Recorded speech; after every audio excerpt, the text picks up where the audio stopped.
কম দৌড়ি নেই আমার ছেলের এই পর্যন্ত আমার ঠিকানাও দেয় না, পাওয়াও দেয় না।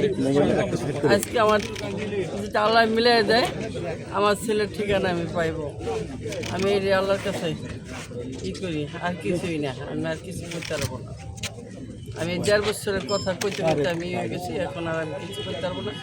আমার একটাই কথা, আমার ছেলের খবরটা যদি তারা পাওয়া যায়, আমি এটা দেখে আমি মরবো, এটা আমি শান্তি পাইব।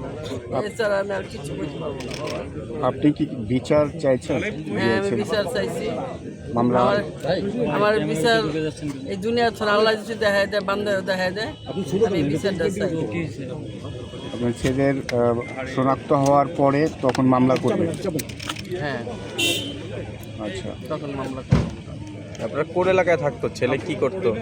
আমাদের ছেলে কি করতো বা কোথায় থাকতো? আমার শ্যামপুরের রোডে দোকান ছিল, এরপরের দোকান, গার্মেন্টসের ব্যবসা। ওইখান থেকে মনে করেন বুধবার দিন মালাইন না গোডাউনে বসছে, চা খাওয়ার কথা কয়ে বৃহস্পতিবার সন্ধ্যাকালা বাইরে এসে ঘর থেকে আর ঘরে ফিরে নেই। এই 1.5 বছর ধরে আর পাইনি। বৃহস্পতিবার মানে এটা জুলাই মাসে? 18 জুলাই। 18 জুলাই। 18 জুলাই। হ্যাঁ, আর পাইনি।